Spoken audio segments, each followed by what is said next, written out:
அனைவருக்கும் வணக்கம். நான் நந்தினி. இன்று இருக்கக்கூடிய சில முக்கியமான இன்டர்நேஷனல் அப்டேட்ஸை பார்க்கலாம்.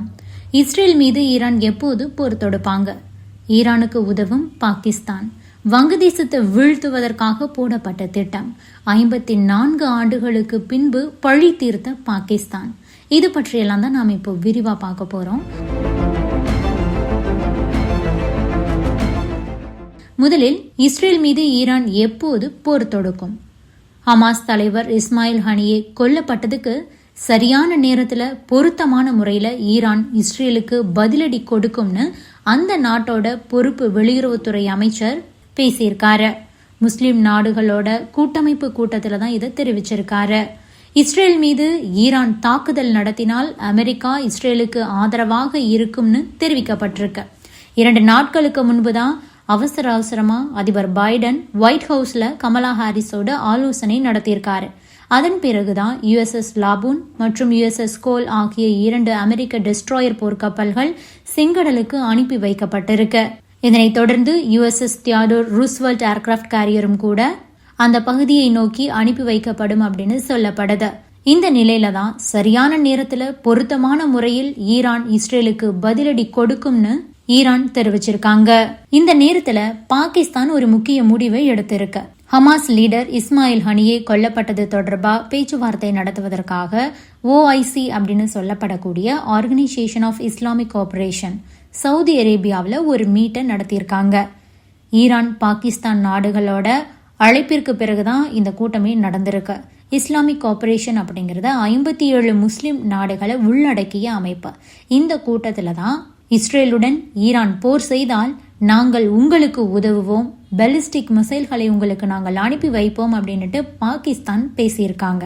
அதன்படி சாஹின் 3 மீடியம் ரேஞ்ச் பாலிஸ்டிக் மிசைல்களை பாகிஸ்தான் ஈரானுக்கு அனுப்பி வைக்க திட்டமிட்டு இருக்கிறதா தெரியுது. இது அணு ஆயுத திறன் கொண்டது.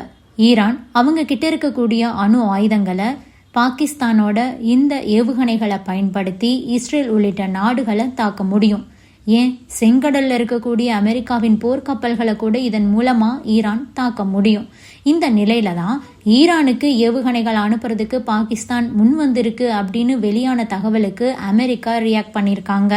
ஒயிட் ஹவுஸோட பிரஸ் செக்ரட்டரி பியாரே என்ன சொல்லியிருக்காங்க அப்படின்னா, இஸ்ரேலுக்கான எங்களோட ஆதரவுல நாங்க ரொம்ப தெளிவா இருக்கிறோம்.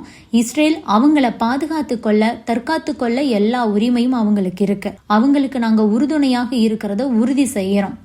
ஈரானுக்கு பாகிஸ்தான் ஏவுகணைகளை அனுப்புவது என்பது தவறான முடிவு.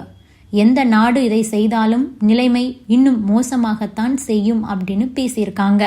அடுத்ததா பங்களாதேஷ் தொடர்பானது.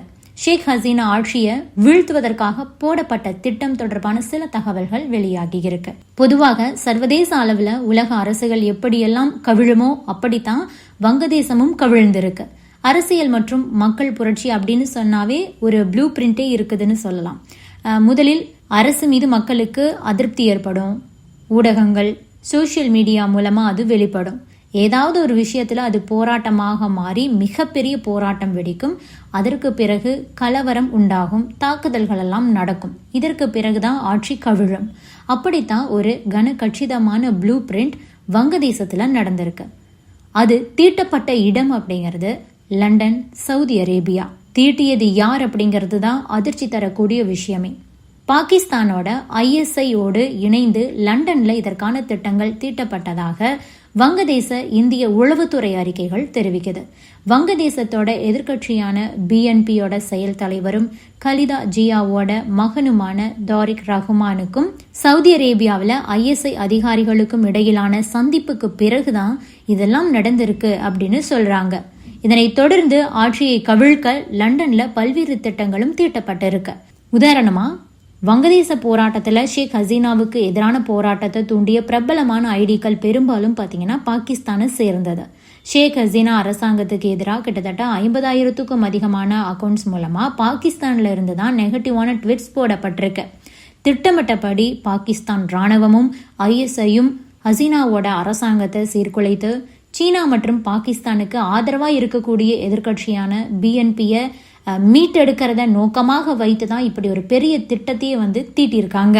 ஆக மொத்தம் ISI மூலமா கலவரத்தை உருவாக்கி ஆட்சியை முடித்து சுபம் போட்டிருக்காங்க. வங்கதேசம் என்ற ஒரு நாடு உருவாகிறதுக்கு முக்கியமான காரணம் இந்தியா. அமெரிக்கா, சீனாவை எல்லாம் எதிர்த்து இந்தியா வங்கதேசம் உருவாக காரணமாக இருந்தது. பாகிஸ்தானுக்கும் வங்கதேசத்துக்கும் இடையே எப்போதுமே மோதல் போக்கு இருந்துகிட்டே தான் வருது. மேலும் வங்கதேசத்துல பாகிஸ்தானுக்கு ஆதரவாக செயல்படக்கூடிய பல அமைப்புகளும் இருக்கிறாங்க. அதில் ஒன்றுதான் ஜமாத் இஸ்லாமிங்கிற அமைப்பு. அதனுடைய மாணவர் பிரிவு தான் ICS அப்படின்னு சொல்லப்படக்கூடிய இஸ்லாமிய சத்ர ஷிபீர். இந்த அமைப்பை சேர்ந்தவர்கள் தான் கடந்த ஜூன் மாதத்திலிருந்தே வங்கதேசம் தனி நாடாக உருவாகுவதற்காக போராடின தியாகிகளின் வாரிசுகளுக்கு இடஒதுக்கீடு வழங்க எதிர்ப்பு தெரிவித்து நாடு முழுவதும் போராட்டம் நடத்திக்கிட்டு இருந்தாங்க. இந்த ஜமாத் இஸ்லாமி மற்றும் இஸ்லாமிய சத்ர ஷிபீர் ஆகிய அமைப்புகளுக்கு பாத்தீங்கன்னா பாகிஸ்தான் நாட்டோட அதிகாரப்பூர்வ உளவு அமைப்பான ISIயின் ஆதரவு முற்றிலுமாக இருக்குது. ஷேக் ஹசீனா தொடர்ந்து இந்தியாவுக்கு ஆதரவா இருக்காங்க. இது பாகிஸ்தானுக்கு சுத்தமா பிடிக்கல. அதே நேரத்துல பாகிஸ்தான் ஆதரவு பெற்ற கட்சியோட தலைவர்களை ஷேக் ஹசீனா சிறையில் அடைச்சாங்க. குறிப்பாக சிறையில் அடைக்கப்பட்ட முக்கிய தலைவர்களில் ஒருவர் யார் அப்படின்னா BNP அப்படின்னு சொல்லப்படக்கூடிய, அதாவது வங்கதேசத்துல எதிர்கட்சியாக இருந்த வங்கதேச தேசியவாத கட்சியோட தலைவரும் முன்னாள் பிரதமருமான காலிதா ஜியா. இவங்க பாகிஸ்தான் ஆதரவு நிலைப்பாட்டை கொண்டவங்க. இவங்கள ஊழல் வழக்கில் ஷேக் ஹசீனா சிறையில் அடைச்சாங்க. அதே மாதிரி அவங்களோட கட்சிகளை சேர்ந்த பலரும் கூட சிறையில தான் இருக்காங்க. இந்த நிலையில தான் பாகிஸ்தான் என்ன திட்டம் போடுறாங்க அப்படின்னா, வங்கதேசத்துல காலிதா ஜியாவோட கட்சியை ஆதரிக்கக்கூடிய ஜமாத் இஸ்லாமி மற்றும் அதனுடைய மாணவர் பிரிவு இஸ்லாமிய சத்ர ஷிபீர் மூலமா வங்கதேசத்துல குழப்பத்தை ஏற்படுத்துறதுக்கு திட்டமிடுறாங்க. இதுக்காக கடந்த 2 ஆண்டுகள்ல பாத்தீங்கன்னா இஸ்லாமிய சத்ர ஷிபீர் பிரிவை சேர்ந்தவங்க அந்த நாட்டோட பல்வேறு பல்கலைக்கழகங்களிலும் சேர்ந்திருக்காங்க.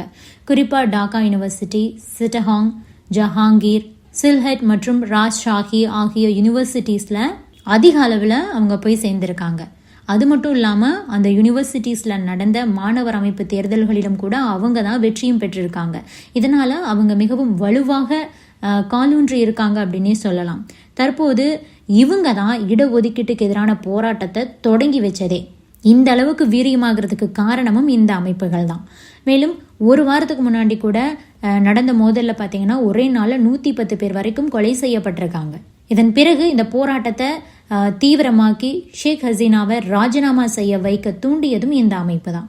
இந்த மாணவர் அமைப்புகள் மட்டும் இல்லாம ஜமாத், மദ്രാஸ் சார்ந்த சில நிர்வாகிகளும் கூட பாகிஸ்தானின் ISI அமைப்புக்கு ஆதரவாகவும் அங்கு செயல்பட்டுக்கிட்டு இருந்திருக்காங்க. டாக்காவில் இருக்கக்கூடிய பாகிஸ்தான் தூதரகத்திலிருந்து அந்த ஜமாத்களுக்கு அட்வைஸ் எல்லாம் கூட போயிருக்கு. இதன் மூலமா மாணவர்கள் செய்ய வேண்டிய சில திட்டங்கள் தொடர்பான விஷயங்களும் கூட பகிரப்பட்டு இருக்கு அப்படிங்கிற திடுக்கிடும் தகவல்களும் வெளியாகி உள்ளது. இதன் மூலமா பாகிஸ்தான்ல இருந்தபடியே அந்த நாட்டோட ISI உளவு அமைப்பானது வங்கதேசத்துல இடஒதுக்கீட்டு விவகாரம் தொடர்பான பிரச்சனையை தூண்டி கலவரத்தை அரங்கேற்றி ஷேக் ஹசீனாவோட பிரதமர் பதவியை ராஜினாமா செய்ய வச்சிருக்காங்க. அது மட்டும் இல்லாம பாகிஸ்தானுக்கு எதிராக போர்க்கொடி உயர்த்தி வங்கதேசத்தை தனி நாடாக்குறதுக்காக 1971 அப்போதைய நம் நாட்டு பிரதமர் இந்திரா காந்தி உதவியோடு அந்த வங்கதேசத்தை உருவாக்கியதே ஷேக் ஹசீனாவுடைய தந்தை ஷேக் முஜிபுர் ரஹ்மான் தான். இப்படி இருக்கும்போது பாகிஸ்தானை 2ஆக பிரித்ததற்கு பழி வாங்கக்கூடிய வகையில 54 ஆண்டுகள் கழித்து வங்கதேசத்தோட தேசப்பிதா அப்படின்னு அழைக்கப்படக்கூடிய தந்தை ஷேக் முஜிபுர் ரஹ்மானுடைய மகள் ஷேக் ஹசீனாவையே பிரதமர் பதவியை ராஜினாமா செய்ய வைத்து சொந்த நாட்டிலிருந்தே வெளியேற்றி இருக்க பாகிஸ்தானோட உளவு அமைப்பான ISI ஷேக் ஹசீனாவோட ஆட்சியை வங்கதேசத்தில் கவிழ்த்து BNP கட்சியோட ஆட்சியை அங்கு கொண்டு வருவதன் மூலமா இந்தியாவுக்கு பல பிரச்சனைகளையும் குடைச்சலையும் தர முடியும் அப்படின்னு தான் பாகிஸ்தான் நம்புறாங்க. அதாவது வங்கதேசத்துல நம்ம நாட்டுக்கு எதிரான நிலைப்பாடு கொண்டவங்களுடைய ஆட்சியை கொண்டு வர வேண்டும் அப்படிங்கிறது தான் ISI அமைப்புடைய திட்டமாக இருந்திருக்கு. அந்த சதி செயலை அவங்க வெற்றிகரமாக அரங்கேற்றியும் இருக்கிறாங்க அப்படிங்கிற தகவல்கள் தான் தற்போது வெளியாகி உள்ளது. இதற்கிடையே ஷேக் ஹசீனாவின் மகன் சஜீப் வாசேத் சில பகீர் கருத்துக்களை தெரிவிச்சிருக்காரு. அதாவது இப்போது வங்கதேசத்துல நிலவக்கூடிய அமைதியின்மையின் பின்னணியில பாகிஸ்தான் இருக்கிறதா அவர் குற்றம் சாட்டியிருக்காரு. வங்கதேசத்துல நிலவக்கூடிய குழப்பத்திற்கு வெளிநாட்டு தொடர்பு இருக்கிறதாக, குறிப்பாக பாகிஸ்தான் உளவு அமைப்பான ISI அமைப்புக்கு இதுல தொடர்பு இருக்கிறதா சஜீப் வசீத் ஜாய் பரபரப்பான குற்றச்சாட்டுக்களை வெளியிட்டிருக்காரு. கலவரம் செய்தவர்கள் போலீசாரை நோக்கி துப்பாக்கியால் சுட்டதா ஹசீனாவோட மகன் தெரிவிச்சிருக்காரு. அந்த துப்பாக்கிகளை பயங்கரவாத அமைப்புகள் மற்றும் வெளிநாட்டு சக்திகள் மட்டும்தான் வழங்கியிருக்காங்க அப்படின்னு அவர் சொல்றாரு. வங்கதேசத்துல ஜனநாயகம் திரும்பியவுடன் ஷேக் ஹசீனா மீண்டும் நிச்சயம் வங்கதேசத்திற்கு திரும்புவார் அப்படின்னும் அவருடைய மகன் சொல்லியிருக்காரு.